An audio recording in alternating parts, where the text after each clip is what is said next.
안녕하세요. 저는 올해 30대 중반이 된 남자입니다. 주변 사람들에게는 말하기가 너무 창피하고 민망스러워서 익명의 힘을 빌려 많은 분들께 제 얘기를 들려드리고 싶습니다. 농담 삼아 듣지 마시고 가능하다면 부디 힘이 되는 좋은 말씀 한마디씩 해주시면 감사하겠습니다. 우선 제 와이프에 대해서 얘기를 해드리겠습니다. 연애 시절부터 느꼈지만 정말 여자가 맞나 싶을 정도로 남자를 많이 밝히는 그런 스타일이었습니다. 하지만 그때는 콩깍지도 씌었을 뿐더러 결혼하고 애 낳으면 생각도 성격도 많이 달라질 거라 생각했었죠. 아무튼 와이프는 연애 시절부터 남자가 지나가면 눈이 돌아간다든지 휴대폰 안에는 연예인들의 건강미 넘치는 그런 사진들도 가득하더군요. 심지어 차마 남자들조차 보지 않을 법한 그런 영상들도 있는 걸 보고 깜짝 놀랬죠. 하지만 뭐 다 큰 어른이고 충분히 그런 걸 볼 수 있다고 생각했습니다. 하지만 문제는 연애 시절부터 발림기가 다분했었던 것 같습니다. 전 남자친구랑 연락하다가 걸린 것도 몇 번 됐었고, 친구들끼리 술 마시고 헌팅해서 알게 된 남자랑 연락을 주고받다 걸린 적도 있습니다. 하지만 관계까지 가진 건 아닌 걸로 알고 있어서 참고 만났던 거죠. 지금 생각해보면 그때 당시에도 술 마시고 연락 두절이 된 게 몇 번 있는데 정황상 사고를 치지 않은 것 같아서 넘겼는데 그 진실도 이제는 알 수가 없을 것 같네요. 사실 대부분의 남성분들은 잘 아실 겁니다. 제 와이프는 모든 남자들이 뒤돌아볼 만큼 인기가 많았습니다. 하지만 결혼한 지도 3년이라는 시간이 지나다 보니 연애 때만큼 그렇게 확 땡기지 않더군요. 그래도 와이프가 너무 밝히는 스타일이다 보니 일주일에 3번 이상 의무적으로 와이프와 좋은 시간을 보냈었습니다. 저희 부부에게는 아내의 욕구가 강하다는 거 말고 정말 서로 아무 문제 없는 그냥 평범한 대한민국의 30대 초반의 앞날을 생각하며 열심히 살아가는 부부였습니다. 그렇게 저희는 평범하게 잘 지내다 제가 장기 출장을 가게 되었습니다. 한 반년 정도를 지방으로 가게 됐던 거죠. 가기 전부터 와이프는 난리가 났습니다. 자신도 회사를 그만두고 따라갈까 라고 물어보며 6개월 동안 혼자서 지내면 외로워서 미쳐버릴지도 모른다더군요. 참으로 답답한 소리를 하는 아내가 황당했죠. 일을 그만두면 직장이 바로 구해지지도 않을 뿐더러 저희가 신혼부부도 아니고 6개월을 못 기다려서 일까지 그만두고 따라온다니 저는 많이 당황스러웠죠. 그래서 굳이 혼자 있어서 외로운 거면 친정이라도 가 있으라고 했습니다. 길다면 길고 짧다면 짧은 시간이지만 와이프는 계속해서 직장까지 그만두고 따라가겠다고 아주 성화를 부렸습니다. 그때까지만 해도 6개월 동안 자주 보면 되겠지, 무슨 문제라도 생기겠어 라는 마음으로 저는 너무 안일하게 생각했었습니다. 아니 어찌 보면 제 와이프의 실상을 알게 되어서 다행이라면 다행이겠네요. 처음에는 와이프가 참으로 지극정성이었습니다. 제가 출장을 간 곳이 차로 왕복 6시간이 넘게 걸리는 곳인데 한 달 동안은 거의 매주 제 숙소로 찾아오더군요. 남자 혼자 살면 밥 굶는다고 밥이며 반찬이며 아주 바리바리 두 손 가득 싸들어서요. 그때까지만 해도 저는 와이프를 너무 잘 얻었구나 싶었습니다. 신혼도 아니고 결혼한 지도 벌써 3년이 훌쩍 넘었는데 남편이 출장 갔다고 이렇게 챙겨주는 여자가 이 세상에 어디 또 있겠습니까? 그때까지만 해도 정말 저희에게는 아무런 문제가 없었죠. 그런데 대략 한 달쯤 지났을 무렵입니다. 그렇게 지극정성이던 와이프가 전화도 잘 받지 않고 코빼기도 안 비추더군요. 사실 섭섭하기도 했지만 와이프가 집에서 노는 사람도 아니고 본인도 직장을 다니는 사람이니까 피곤해서 그런가 보다 생각했죠. 반년이라는 시간은 금방 지나갔고 저는 지방 출장을 모두 마치고 다시 서울로 복귀를 했습니다. 와이프는 집에 온 저를 보자마자 고생했다며 보고 싶은 거 참느라 죽는 줄 알았다면서 달려오더군요. 그러면서 얼른 빨리 씻고 오라며 콧소리를 내면서 애교를 부렸습니다. 그런 모습에 역시 우리 와이프 달라진 게 없네 싶었고, 그날 저희는 반갑게 좋은 시간을 보내게 되었습니다. 그리고 나서 대략 일주일 정도쯤 지났을 무렵이었습니다. 소변을 보는데 좀 따끔따끔 하더니 생전 겪어보지 못한 가려움이 몰려오더군요.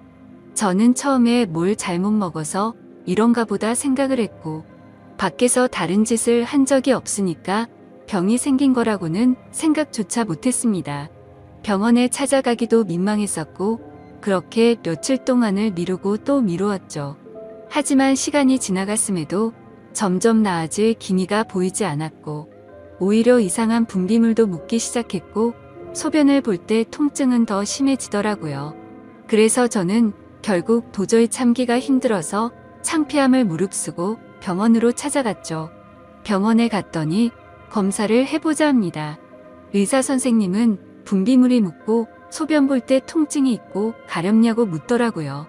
이게 딱 봤을 때는 인질이라는 병과 증상이 되게 비슷하다고 했고, 최근에 관계를 가진 적이 있는지 물었습니다. 그래서 저는 관계는 와이프 말고는 따로 없다고 대답을 했죠. 의사는 저에게 정확한 원인을 알기 위해서 정밀 검사를 받아보라고 권하더군요. 그때까지만 해도 이 의사놈이 환자 가지고 장사하는구나 싶었습니다. 근데 그때 당시에는 빨리 치료를 받고 싶을 뿐 다른 생각은 할 겨를도 없었습니다. 그렇게 저는 검사를 받았고 결과를 보고 난 뒤 정말 제 눈을 의심했습니다. 임실에 헤르페스에 곤지름까지 생겼더라고요. 곤지름은 아직 잠복기라서 딱히 증상이 나타나지는 않았는데 검사를 해보니 균이 나온다고 하더라고요. 저는 거기서도 순진하게 의사에게 물었죠. 제가 최근에 사우나에 다녀온 적이 있는데 사우나에서 옮은 거냐고 했습니다. 저는 정말 와이프 말고 관계를 가진 적이 없는데 하며 이것저것 물어보았죠. 의사는 단호하게 대답을 해주더라고요. 뭐 헤르페스 정도 한 가지라면 사우나나 대중시설에서 옮았을 수도 있지만 이렇게 몇 가지씩 다량으로 증상이 발현되는 건 관계를 가진 것 말고는 다른 원인으로 생겼다고 보기엔 어려울 것 같다고 하더군요. 그때부터 뒤통수를 맞은 듯이 갑자기 온갖 생각이 들었습니다. 그러면 제가 와이프에게 옮았다는 거냐고 물어봤죠. 의사는 아내분과 잘 이야기를 해보라고 했고 아내분도 같이 치료를 받으셔야 할 거라고 했습니다. 그 얘기를 듣고 병원을 나서는데 갑자기 뒷골이 땡기면서 피가 쏠리는 느낌이 들었죠. 일단 저는 증거라도 있어야겠다는 생각으로 아내의 차로 가서 블랙박스를 켜봤습니다. 정말 하나하나 영상을 다 켜보면서 확인을 해보는데 기겁을 했습니다. 왜냐하면 영상 속에서 들리는 남자의 목소리가 한 명이 아니더라고요. 누가 듣더라도 그 남자들마다 평범한 대화를 하는 게 아니고 사랑을 나누는 소리가 들리는데 눈앞이 깜깜해졌습니다. 그동안 그렇게 믿었고 서로를 의지했던 와이프가 제가 모르는 사이에 다른 남자들과 이렇게 해프게 하고 다녔다는 게 믿기지가 않았습니다. 영상 날짜를 보니 아내가 제게 연락이 뜸해졌던 시기와도 맞물리더군요. 제가 출장을 간 지 한 달 뒤 정도에 어떤 남자와 대화를 하는데 대화 내용만 보면 술을 마셨는지 대리기사의 목소리도 들렸습니다. 그런데 다른 사람이 있는데 아랑곳하지 않고 역겨운 말을 하더군요. 남편이 출장을 가서 없으니까 잠시 쉬다 가도 괜찮다고 하는데 너무 충격적이었습니다. 평소에 다른 사람의 시선도 신경 쓰는 다소곳한 모습이 있던 사람이었고 관계를 가질 때조차도 많이 밝히기는 해도 선을 넘지 않았는데 너무 다른 사람 같았습니다. 저는 그 길로 블랙박스 메모리칩을 빼들고서 집으로 달려갔습니다. 집에 도착한 저는 곧장 와이프를 불렀죠. 너 지금 내가 어디 갔다 온 줄 아냐고 했고 비뇨기과 갔다 왔는데 너 도대체 나 없을 때 뭔 짓거리를 하고 다녔냐고 소리를 질렀습니다. 제가 막 소리를 지르면서 화를 내니까 와이프는 덜덜 떨며 무슨 소리냐고 자신이 무슨 짓을 했다고 이러냐고 변명을 하더군요. 그래서 다시 물었습니다. 아무 일도 없는데 갑자기 내 몸에 인질에 헤르페스에 거기다 곤지름까지 생기냐고 했고, 나는 너 말고 다른 여자와 보낸 적이 없는데 그럼 이 병은 갑자기 하늘에서 뚝 떨어진 거냐고 했습니다. 내가 1년을 자리를 비운 것도 아니고 고작 6개월 비웠을 뿐인데 그새를 못 참고 딴 놈이랑 붙어 먹었냐고 말했고, 거짓말 할 생각은 하지 말라며 블랙박스 메모리 칩을 내려놨습니다. 지금부터 거짓말 할 생각 하지 말고 솔직히 말하라고 더 크게 소리를 질렀습니다. 제가 너무 흥분을 했고 증거자료까지 내밀면서 몰아붙이다 보니까 그제서야 와이프는 사실대로 실토하더군요. 아주 여기저기 다 정차하는 버스가 따로 없더군요. 처음에 너무 외로워서 그랬답니다. 회식을 하게 되었고 술에 취해서 결국 실수가 시작되었답니다. 평소부터 자신에게 잘 대해주던 직장 후배인데 같은 방향으로 가는 김에 차에 같이 타게 되었답니다. 근데 술에 너무 취해서 자신도 모르게 많이 외로웠답니다. 그래서 그냥 단순히 술을 한 잔만 더 하고 싶은 생각에 집으로 불러들였고 술을 더 마시다 실수를 해버렸다고 하더군요. 제게는 너무나 소중했던 제 보금자리에서 다른 남자놈이랑 놀아나다니 정말 너무 화가 났고 역겨웠습니다. 그런데 이건 시작에 불과하더군요. 그날 이후로 고삐 풀린 망아지처럼 지냈더군요. 어차피 실수를 시작했고 죄책감에 오히려 더 막 나가게 됐답니다. 근데 참 이해가 안 가지 않나요? 상식적으로 실수를 했다면 더 자숙해야 하는데 오히려 더 이따위 짓을 했다는 걸 보면 언젠가는 이딴 짓을 하고 살았을 사람이란 걸 느꼈습니다. 같이 사고를 쳤던 남자들도 다양해서 참 대단하더군요. 직장 후배를 시작으로 유부녀라는 사람이 낯선 남자와도 시간을 보냈고 애인처럼 주기적으로 만난 사람까지 있더라고요. 저는 당장 그놈들 연락처 다 적으라고, 어떤 놈들인지 다 알아야겠다고 몇 번 했는지 또 어떤 놈인지 적으라고 했습니다. 와이프는 처음에 그걸 어떻게 다 기억하냐고 그러면서 못 적겠다고 하더군요. 정말 울컥하더군요. 그딴 짓을 해놓고서 어떻게 다 기억 못하냐면서 따졌습니다. 그럼 정 못 적겠으면 너네 친정집으로 가자고 했습니다. 지금 당장 너희 부모님 앞에서 추궁하겠다고 난리를 치니까 마지못해서 적기 시작하더군요. 참 기가 막혔습니다. 6개월이라는 짧은 기간 동안 시간을 보낸 남자가 무려 5명입니다. 한 번만 만나서 놀았던 놈은 3명이었고 직장 후배와는 3번의 만남을 더 가졌답니다. 가장 많이 만난 놈이랑은 셀 수도 없을 것 같더군요. 근데 더 충격적인 건 가장 많이 만났다는 그놈은 저도 알던 놈이었습니다. 왜냐하면 제가 와이프와 자주 가던 식당의 사장놈이었습니다. 심지어 이 사람은 50대 초반쯤인데 와이프와는 거의 20살 이상이 차이가 났던 거죠. 정말 자존감이 무너져 내렸고 충격적이었습니다. 그 사장놈과 가깝게 지낸 지도 오래되었고 그 집구석 부부와 저희 부부가 함께 술자리도 수차례 가졌기 때문에 배신감은 더 컸습니다. 그런데 도대체 이 사장놈이랑은 언제부터 이딴 짓거리를 했냐고 물었습니다. 관계를 시작하게 된 건 3개월 정도 됐다고 하더군요. 어느 날 와이프는 친구들이랑 그 식당에서 모임을 가지게 됐다고 했습니다. 늦은 시간까지 술자리는 길어졌고 천연덕스럽게 그 사장은 그 자리에 끼었답니다. 그래서 2차까지 가게 되었고 와이프는 술에 취하게 되었답니다. 평소 친분이 있던 식당 사장놈이 데려다 준다고 해서 같이 차를 탔는데 거기까지만 기억이 나고 일어나 보니 같이 잠을 자고 있었다고 하더군요. 그래서 그날 이후부터는 계속해서 만남을 가져왔다고 했습니다. 아마도 이 인간이 없었더라면 더 많고 다양한 남자를 만났겠구나 싶었고 믿고 지낸 지도 오래된 사장놈에 대한 배신감은 이루 말할 수가 없었습니다. 그 사장놈은 저와는 나이 차가 많이 났지만 많이 믿고 의지했던 사이였습니다. 와이프와 만나기 전부터도 친분을 가져왔었고 오죽하면 힘든 시기에는 제가 대출까지 받아가면서 도움을 줬던 사람입니다. 근데 그런 은인에게 이따위 짓을 하는 게 인간이 맞나요? 제 와이프도 인간 같지 않은 건 마찬가지입니다. 하룻밤을 비롯해 5명의 남자들과 만남을 가지고 그것도 모자라서 남편의 지인과 바람까지 피다니. 그것도 20살이 넘게 나이도 많고 자식까지 가진 유부남과 말이죠. 충격에 충격이 이어지다 보니 도대체 어디서부터 어떻게 화를 내야 할지 감조차 오지 않더라고요.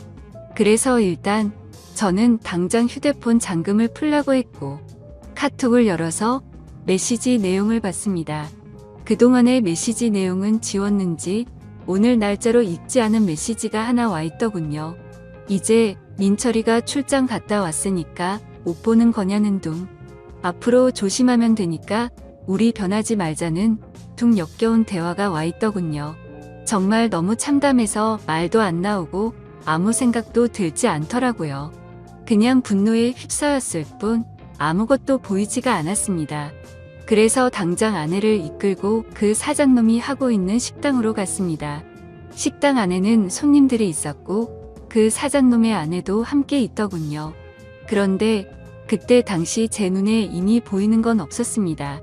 들어가자마자 욕을 지르면서 불렀고 바로 멱살을 잡았습니다. 그 사장놈의 아내는 깜짝 놀라서 달려나와서 저를 뜯어 말렸고 저는 온 동네에 소문이 나길 바라는 마음으로 큰 소리로 말했습니다. 이 인간 같지도 않은 인간이 무슨 짓 했는지 아냐고요. 제가 출장 간 사이에 제 와이프랑 바람 피우고부터 먹은 지 3개월이 됐다고 말해줬습니다. 와이프는 옆에 서서 울고 있었고 그 사장놈의 아내도 충격을 먹었는지 저보다 더 화를 내면서 남편을 밀치고 멱살 잡고 난리가 났습니다. 그 사이에 손님들은 전부 다 밖으로 나가버렸고 진짜 짐승들처럼 뒤엉켜서 순식간에 개판이 되었습니다. 다음 날에는 그 직장 후배놈도 응징하기 위해서 와이프의 회사로 찾아갔습니다.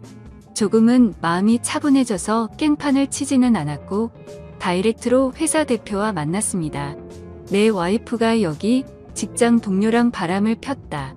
딴 거 다 필요 없고 그 사람 자르라고 했습니다. 안 그러면 더 이상 어떤 꼴 날지 모른다고 하니까 바로 알겠다면서 죄송하다고 하더군요. 당연히 와이프도 이 회사에서 그냥 내보내라고 했습니다. 그딴 인간들 여기 둬봤자 여기에 도움될 거 없을 거니까 알아서 하라고 했죠. 와이프와는 이혼을 해야겠다는 생각으로 당분간 얼굴도 마주치지 말자고 했고 집에서 내쫓아 버렸습니다. 저 또한 맨정신으로 버틸 수가 없어서 회사에는 잘 얘기해서 휴가를 냈고 며칠 동안 집에 박혀서 술만 마시고 있었습니다. 옛날 생각도 나고 어떻게 이렇게 됐는지 웃다 울다 사람이 미쳐가는 게 한순간이더군요. 그렇게 3일 정도 지났을 무렵 그 사장놈에게서 메시지가 왔습니다. 저에게 사과를 해도 모자를 파네 오히려 뻔뻔하게 욕을 하더라고요. 조용히 일 처리를 하면 되지 굳이 그렇게까지 해야 했냐면서요. 본인도 이혼 소송 진행 중이고 가게도 문을 닫게 됐다면서 징징거리는데 본인이 일을 저질러 놓고 저더러 어쩌라는 건지 역겹고 짜증이 나서 저도 같이 싸웠습니다. 저는 너 같은 인간 말종이랑 말 섞기 싫으니까 헛소리 그만하라고 말했고 그동안 내가 너한테 빌려줬던 돈을 이번 주 내로 당장 다 갚으라고 했습니다.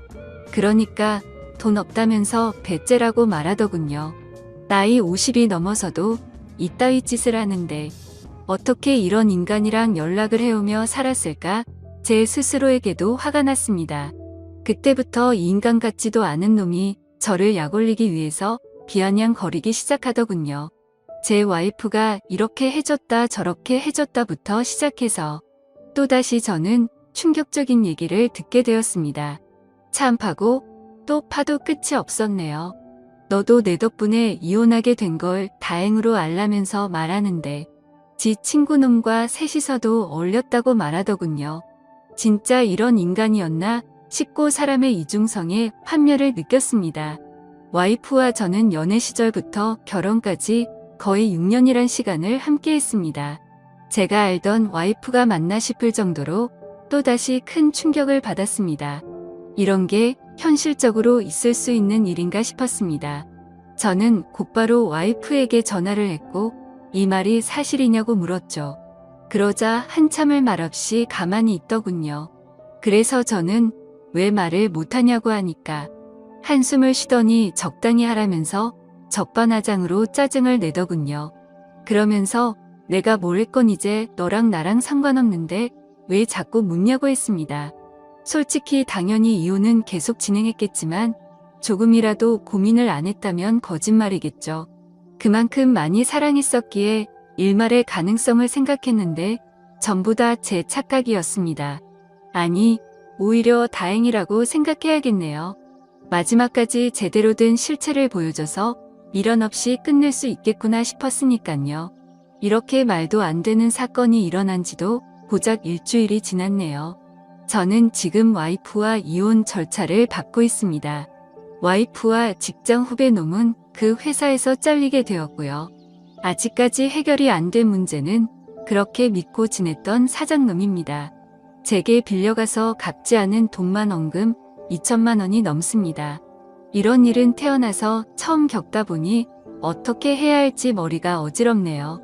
일단 법적으로 어떻게 해서든 이 인간에게도 최대한의 고통을 주고 싶습니다.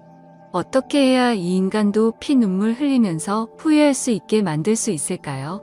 세상에 이런 일들이 일어나리라곤 절대로 생각 못했는데 제게도 이런 일이 일어나네요. 아마도 다들 드라마나 영화에서나 일어나는 일이라고 생각하실지 몰라도 생각보다 이런 불륜 사건들은 한 해에도 수도 없이 일어난다고 하더라고요. 다른 사람들은 저처럼 너무 사람들을 믿어서 상처받는 일이 없었으면 하는 바람입니다. 그리고 어떻게 해야 그 사장놈을 응징할 수 있을까요? 비열하게 비웃고 조롱하는 그 사장놈을 절실하게 응징하고 싶습니다. 제발 좀 방법이 있다면 알려주세요. 감사합니다.